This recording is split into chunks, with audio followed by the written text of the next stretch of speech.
All right, so U.S. Grand Prix, right?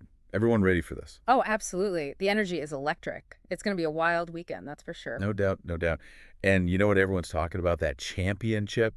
Can you believe how Lando Norris is giving Verstappen a run for his money this year? I mean, who predicted that? Honestly, nobody.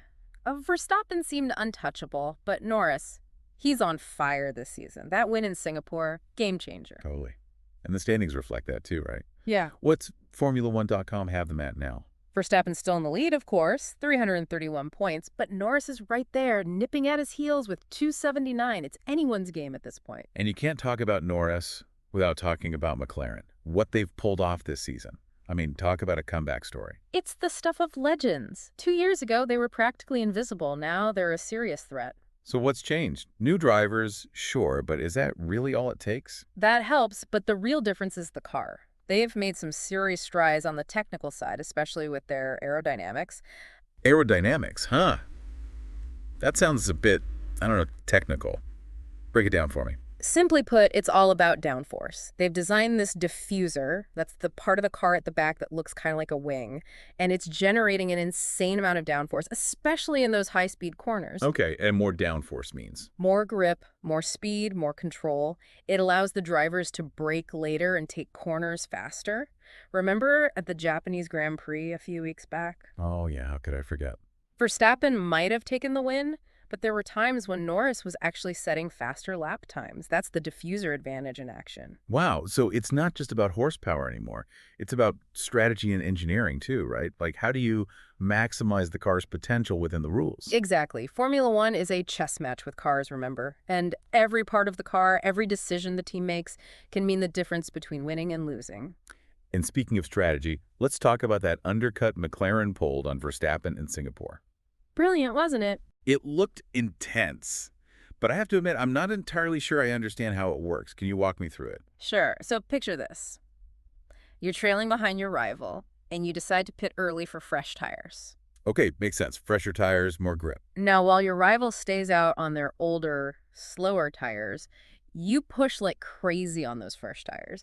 The goal is to build up enough of a lead that even when you make your pit stop, you'll come out ahead of them. Oh, I see. So it's a gamble, but if it pays off. You gain a significant advantage. That's precisely what McLaren did with Norris in Singapore, and it won them the race. Wow, so much pressure. Talk about high stakes. Every decision matters in Formula One. It's not just about who has the fastest car. It's about who can outsmart the competition.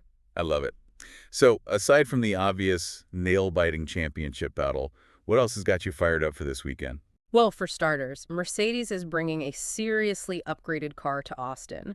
They're hoping it'll give both Hamilton and Russell the boost they need to get back in the game. It's going to be interesting to see how it plays out. I mean, it's a long shot, but hey, anything can happen in Formula One, right? Exactly. And you know what else is interesting? This whole Toyota-Haas partnership. Didn't see that coming. Right. It's a pretty big deal. Toyota's back in the game, even if it's not with their own factory team this time around. So they're basically lending their expertise to Haas. What do you think it's move? Good move for both teams. Could be. Toyota's got a reputation for building bulletproof engines. They're all about reliability and fuel efficiency, which is crucial in Formula One, but... But will it translate to actual speed? That's the million-dollar question, right? Exactly. We'll have to wait and see how it plays out on the track. All right, enough shop talk about teams and engines. Let's talk about the track itself. Chouette, what a beast. One of the best. It's got a little bit of everything, fast sections, slow corners, elevation changes. You name it, Chouette's got it. For those of us who haven't had the chance to experience it firsthand, paint us a picture. What makes it so special? Imagine this. A roller coaster, but for Formula One cars. You've got blind corners, high-speed straights, and even that iconic turn one, a steep uphill right-hander that always catches drivers off guard. Sounds intense. And then there's the back straight one of the longest on the entire calendar. If you want to see some serious overtaking, that's the place to be. Especially with the DRS zone right before it, right? Oh, absolutely. That's where things get really interesting. If a driver can get a good toe out of the final corner and time their DRS activation perfectly, they can slingshot past their opponent on that straight. Music to my ears. So, for our listeners who are lucky enough to be heading to Kodo this weekend, what should they be looking out for? Besides the obvious, of course. Well, keep an eye on turn 11. It's this tight left-hander that leads into another DRS zone, so it's prime real estate for some daring overtakes. Always a good show. And speaking of strategy, tire management is going to be huge at COTA. It's already a demanding track on tires, but factor in the heat and humidity we're expecting in Austin. You're talking about a recipe for some serious tire degradation. That's going to be a major headache for the teams. Do you play it safe and try to make your tires last? Or do you risk it all for a shot at glory? It's a gamble, that's for sure. And that's what makes it so exciting. Speaking of exciting, did you see that article about Senna's championship-winning McLaren doing a demo lap at Interlagos later this season? Gives me chills just thinking about it. Talk about a blast from the past. Those kinds of moments are what make Formula One so special. It's more than just a sport. It's history in motion. Exactly. It makes you appreciate the legacy of Formula One and all the incredible drivers who've been a part of it. And who knows, maybe we'll witness a new legend being made right here at COTA. I like the way you think. But let's be real. The veterans aren't going down without a fight. Hamilton, Alonso, those guys are fierce competitors. They're not done yet.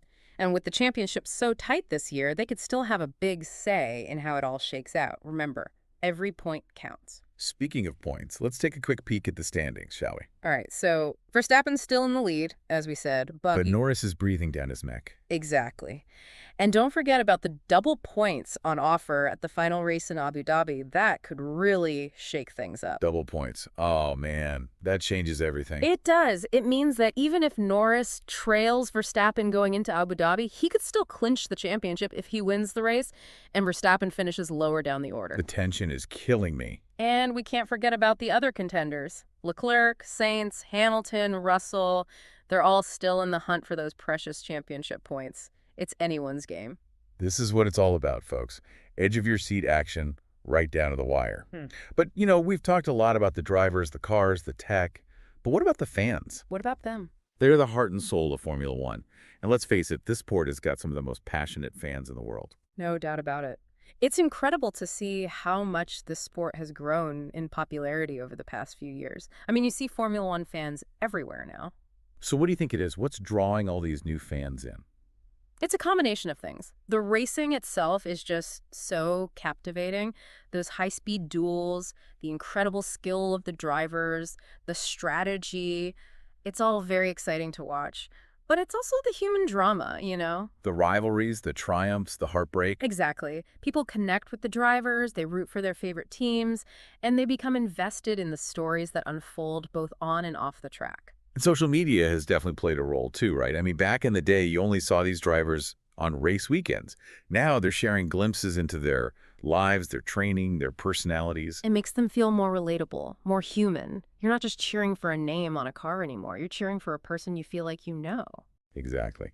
And for those lucky listeners who are about to experience their very first Formula One race at COTA, what advice would you give them? How can they prepare for sensory overload?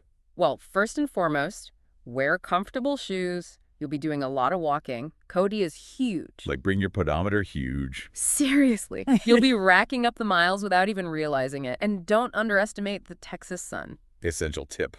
A hat, some sunscreen. Plenty of water, too. Dehydration is no joke. Wise words. Okay, let's say our listeners ready to watch the race. What kind of view should they be aiming for? Honestly, if you can swing it, a grandstand seat is the way to go, especially for qualifying and the race itself. I bet. You get that incredible perspective of the cars flying by. There's nothing quite like it, and the atmosphere in the grandstands.